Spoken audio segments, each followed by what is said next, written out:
Greetings out there in YouTube land from the planet Earth. Today I'd like to ask you a simple question. Do you have the faith of a mustard seed? If you look at mustard seed, you'll get 5 verses, which I'm showing you right here in front of me. When Jesus healed me March 12th at 1:38 a.m. Eastern Standard Time, right? I was really messed up bad. I was over 12 years past due for the grave. And I had been contemplating for a little bit on whether I had the faith of a mustard seed or not. Because I've been through a lot in my life and had encounters with Jesus, and I'd seen things, I'd laid hands, and the people were healed. And I was questioning whether I had the faith of a mustard seed even after all that, because of what the Israelites had done. Every time Jesus or God richly blessed them, they, when they did right and followed his ways, but every time they went against him and turned their back on him, back to idols and all that other nonsense they were doing, and next thing you know, boom, he punished them over and over and over, a repetitive cycle. And it seemed to keep going back to the old mistakes, and I was worrying whether I had slipped back somehow without paying attention or noticing, because clearly those Israelites must have had to. How do you not notice that every time you do what God says, you're richly blessed, and every time you go against what he says, you're punished? Yet over and over and over, they're still in the same boat, and they have not learned.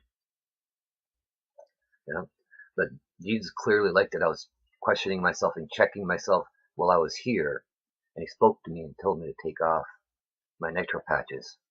Here's one of the things, like Matthew 17:20 says it very good, right? Because of your unbelief, for I verily say unto you, if you have the faith of a grain of a mustard seed, you can say unto this mountain, remove hence ye yonder place, and it shall remove, and nothing shall be impossible unto you.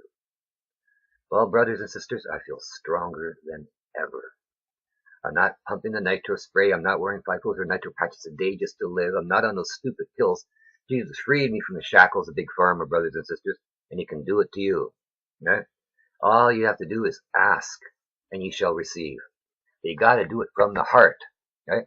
Standing in total faith, right? Because either you believe or you're not, and it just comes down to it.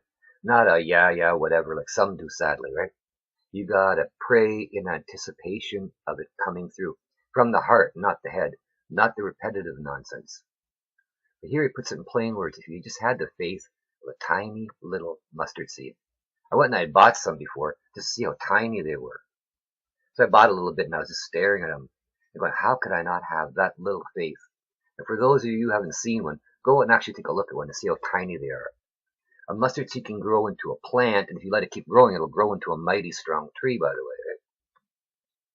And he's got some beautiful verse there, just these 5, not much for you to take a look at. Right? But do you have the faith of a mustard seed? A simple question you'd ask yourself and contemplate and reflect on as you have your little chat with Jesus and study your living word. Please study your living word daily like Jesus requested. And check yourself now to find out if you got the faith of a mustard seed or not. It's a little too late to find out you're lacking when you stand before the Lord. Because then it's a simple choice, either right or left. If you go on the right-hand side, you stay. If on the left, you ride the slide. And I don't think you want to find out then you were missing something you could have taken care of now. So think about it and ask yourself, do you have the faith of a mustard seed or not? Bye-bye.